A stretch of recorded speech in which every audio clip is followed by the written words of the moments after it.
Good morning friend, स्वागत है आपका हमारे the Hindu editorial discussion YouTube channel में। आइए देखते हैं कि आज हमें आर्टिकल कौन सा यहाँ पे डिस्कस करना है। जो पहला आर्टिकल दिया गया है वो इकोनॉमी के बारे में दिया गया है। ठीक है, तो सबसे पहले हम इसको रिवाइज करेंगे, फिर उसके बाद हम दूसरा आर्टिकल देखेंगे।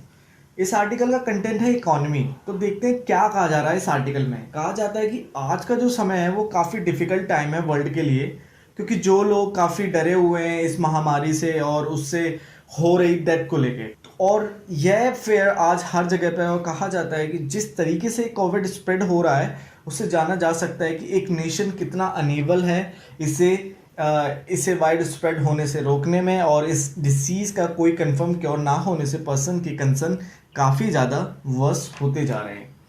लगातार ऐसा होने से पर्सन की नॉर्मल लाइफ डिसरप्टेड हो गई है, और जिसका डायरेक्ट इम्पैक्ट उसके लाइवलीहुड और उसके साथ में उसकी इकॉनमी पर भी हो रहा है। इकोनॉमिस्ट द्वारा कहा जाता है कि इस कोविड-19 के इम्पैक्ट इकोनॉमी पर यह हो रहा है कि आज जो ग्लोबल इकोनॉमी है वो सबसे ज़्यादा वर्स हो गई है, और माना जाता है ये ऐसा हिस्ट्री में पहली बार है और जिससे इंडियन इकोनॉमी भी डिक्रीज हो रही है। तो आइए देखते हैं कि क्या डीप इम्पैक्ट्स हैं इसके। इकोनॉमिस्ट द्वारा कहा जाता है ये जो गैप आया ना इकोनॉमी में, वो जीडीपी नंबर को अनाउंस करके नहीं बल्कि कुछ ईयर्स की प्रोग्रेस को देख के कहा जाता है कि जो वीकर सेक्शन सोसाइटी है वो पॉवर्टी में चले गए हैं, बहुत सारे एंटरप्राइजेस शट हो गए हैं और बहुत सारे लोगों की एम्प्लॉयमेंट ख़त्म हो गई है। इस डिक्रीज होती हुई इकोनॉमी से इम्पेक्ट पड़ रहा है एक पर्सन की एबिलिटीज़ पर, अपने चिल्ड्रन को खाना खिलाने में और एजुकेशन देने में वह असक्षम है आज की डेट में, और शॉर्टेज हो रही है फाइनल रिसोर्सेज की उसके पास आज। और कहा जाता है इस इकोनॉमी की डिक्रीज होने से डिलीटेरियस इम्पैक्ट सबसे ज़्यादा हो रहा है एक गरीब पर्सन को। आज गवर्नमेंट को कुछ अर्जेंसी कदम लेने होंगे जिससे इकोनॉमी को एक गुड स्टेटस लेकर आया जाए। और कहा जाता है कि इकोनॉमी में स्लो डाउन आने के रीज़न तो एक तो लॉकडाउन है, और जो बिहेवियर चेंजेस आए हैं पीपल और एंटरप्राइजेस में डर के कारण। और आगे कहा जाता है कि इकोनॉमी को रिवाइज करने के लिए पीपल को कॉन्फिडेंस लाना होगा अपनी लाइफ में और लाइवलीहुड के लिए। एंटरप्रेन्योर्स को भी कॉन्फिडेंस होना चाहिए बिजनेस रीओपन करके उन्हें इन्वेस्टमेंट करना। ठीक है, बैंकर्स को भी कॉन्फिडेंट लाना होगा फंक्शंस पर लोगों को लोन प्रोवाइडेशन करने से। और जो बड़ी बड़ी मल्टीलेटरल ऑर्गेनाइजेशंस हैं उन्हें भी कॉन्फिडेंट होना होगा फंडिंग प्रोवाइड करनी में, और जिससे सब कुछ रीस्टार्ट हो अगर रिवाइव किया जाए इकोनॉमी को। तो कैश सपोर्ट और नरेगा को लेकर बात कही जाती है। कहा जाता है कि एक्सट्रीम प्रेशर वाला टाइम है इंडियन पुअर के लिए। बताया जाता है कि लॉकडाउन होने के समय एग्रीकल्चर एक्टिविटीज़ सबसे ज़्यादा बढ़ गई थी। 62 मिलियन पर्सन्स एम्प्लॉयड थे उस समय पे मनरेगा के तहत। जो बताया जाता है कि जो आंकड़ा था काफ़ी बड़ा था, और 10 गुना ज़्यादा लोगों को एम्प्लॉयड था। मीन्स कि एम्प्लॉयड हुए थे सबसे ज़्यादा, कॉर्पोरेट सेक्टर से ज़्यादा लोग उसमें एम्प्लॉयड हुए थे। कहा जाता है कि नॉन एग्रीकल्चर वर्कर्स थे जो सबसे ज़्यादा वहाँ थे, जो वर्किंग कर रहे थे और जो अपने डेली मील्स के लिए वर्क कर रहे थे। मनरेगा प्रोग्राम से उस समय एक सपोर्ट मिला था थोड़ा सा इकोनॉमी को और पर्सन्स को भी, बट इससे इकोनॉमी का गैप फिल नहीं होगा। इकोनॉमी को नॉर्मली लाने के लिए कैश ट्रांसफ़र करना चाहिए उन फैमिलीज़ को जिन्हें सबसे ज़्यादा ज़रूरत है। मनीज प्रोवाइड कराना चाहिए गवर्नमेंट के थ्रू पर्सन्स को, जिससे पर्सन को थोड़ी सी सिक्योरिटी मिले। कहा जाता है इंडिया एक लार्ज डेमोक्रेसी है जिसमें कोई कैश हेल्प नहीं प्रोवाइड की गई अभी तक, कोविड-19 के क्राइसिस जब तक पीक पे था। अगर कैश असिस्टेंट दिया जाता तो शायद से वे काम पर लौट कर नहीं आते, ऐसा परसेप्शन बनाया जा रहा था इकोनॉमी को लेके गवर्नमेंट में। और अगर यूनाइटेड स्टेट की बात की जाए तो वहाँ जितने भी अनएम्प्लॉयड वर्कर्स हैं उन्हें गवर्नमेंट के द्वारा हायर पे दिया गया था और बेनिफिट्स भी दिए गए कोविड-19 असिस्टमेंट के तहत में। और इंडिया के बारे में कहा जाता है गवर्नमेंट को कैश असिस्टेंट प्रोवाइड कराना चाहिए जिससे वे इस क्राइसिस से बाहर आ सके। और आगे फाइनेंशियल सिस्टम पर कुछ कहा जाता है कि कहते हैं कि आज आरबीआई और गवर्नमेंट को आज वाइटल स्टेप्स लेने चाहिए फाइनेंशियल सिस्टम्स के लिए।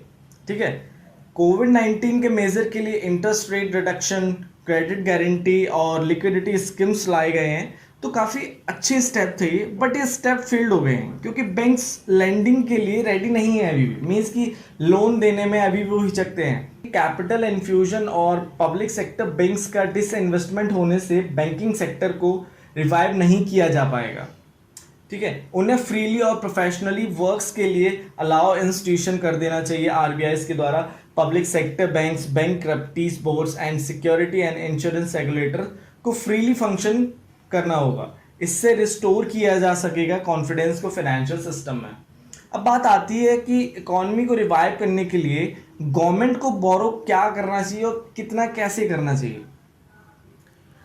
इंडिया को अभी लोन लेना चाहिए, मीन्स कि इंटरनेशनल इंस्टीट्यूशन से, जैसे कि इंटरनेशनल मॉनेटरी फंड्स और वर्ल्ड बैंक से, जिससे रिवाइव की जा सके इकॉनमी। और साथ में बात कही जाती है मनी प्रिंट करने के लिए, जिससे असिस्टेंट प्रोवाइड किया जा सकेगा पर्सन्स को। आज इंडिया कन्फ्रंटेड पर है मिलिट्री इश्यूज पर, हेल्थ इश्यूज पर और इकोनॉमी थ्रेट्स पर।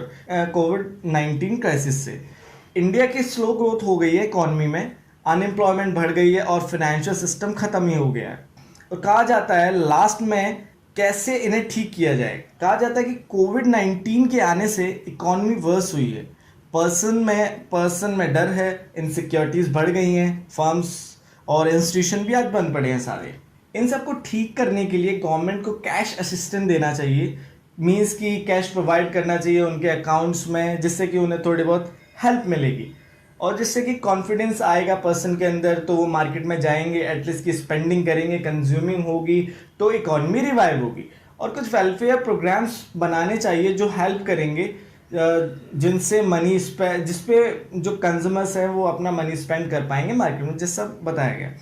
और बैंकर्स के लिए कहा गया है उन्हें ऑटोनॉमसली फंक्शन करने देना चाहिए उनके प्रोसेस में, जिससे वो पर्सन को लैंड दे पाएंगे आराम से। और बिजनेसेस के लिए रिस्टोर करना चाहिए कॉन्फिडेंस से, जिससे उन्हें एक्सेस मिल सके कैपिटल को इन्वेस्ट करने में और जॉब्स क्रिएट करने में। इन्हीं सबसे इकॉनमी को रिवाइव किया जा सकेगा। तो यहाँ पे जो आर्टिकल दूसरा है उसका नाम है कंस्ट्रक्शन स्लोस। सो देखते हैं कि इस आर्टिकल का कंटेंट क्या है। इस आर्टिकल का कंटेंट है वैसे 8 कोर इंडस्ट्रीज।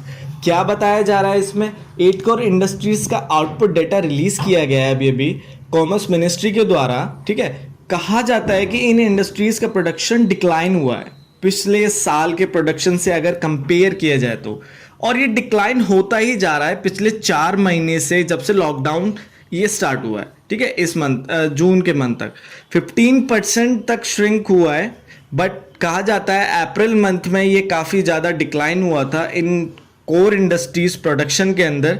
ठीक है, 37% तक गिरावट आई थी इनमें।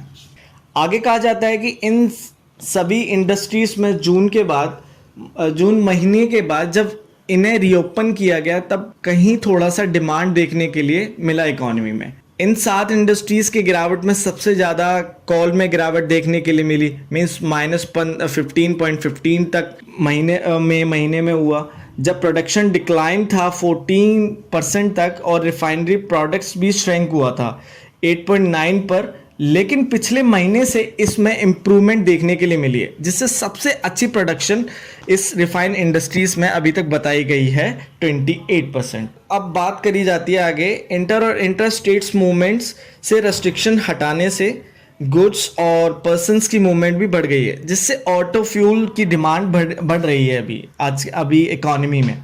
आज इन्फेक्शन के डर के कारण लोग मोबिलिटी अपने पर्सनल व्हीकल से ले रहे हैं, जिससे पेट्रोल प्रोडक्ट कंजप्शन भी 11% तक इंक्रीज हुआ है। और अब बात की जाती है स्टील प्रोडक्शन के बारे में। ये फॉल होता ही जा रहा है, इसके आउटपुट्स में ज़्यादा गिरावट आई है -33.8% तक। और सीमेंट इंडस्ट्रीज के बारे में कहा जाता है कि 6.9% से गिरावट आई है इसके आउटपुट्स में, और मई के मंथ में इसका आउटपुट फेल हुआ है 21.4% तक। मई के बाद इसके आउटपुट्स में कुछ इम्प्रूवमेंट बताई जा रही है अभी। अब बात करते हैं कि फर्टिलाइजर इंडस्ट्रीज के बारे में कहा जाता है कि इसकी ग्रोथ इंक्रीज हुई है पिछले 2 महीने से, जिसका साइज 4.2 और बढ़ गया है। और इस बार की मॉनसून एक्टिविटीज़ काफ़ी ऊपर थी नॉर्मल से। इस बार देखा जाए तो इस बार के खारिफ के बीज की प्लांटिंग भी 14% तक बढ़ी है। और अगर 2019 से किया जाए कंपेयर ना, तो आगे कहा जाता है कि कई जगह अच्छी रिकवरी हुई है इकॉनमी के सेक्टर्स में, और कई जगह पर रिस्की हैं अभी भी। जैसे कि कहा जाता है जीएसटी कलेक्शन में बहुत ज़्यादा शॉर्टफॉल आया है, जिसकी वजह से डिफ़िकल्टीज सेंट्रल और स्टेट गवर्नमेंट को फेस करनी पड़ रही है रेवेन्यू के लिए। And thank you. आज के हमारे 2 आर्टिकल थे, बाकी देखते हैं कि कल जो सा आर्टिकल आएगा हम उसके साथ में मिलकर डिस्कस करेंगे। Thank you very much.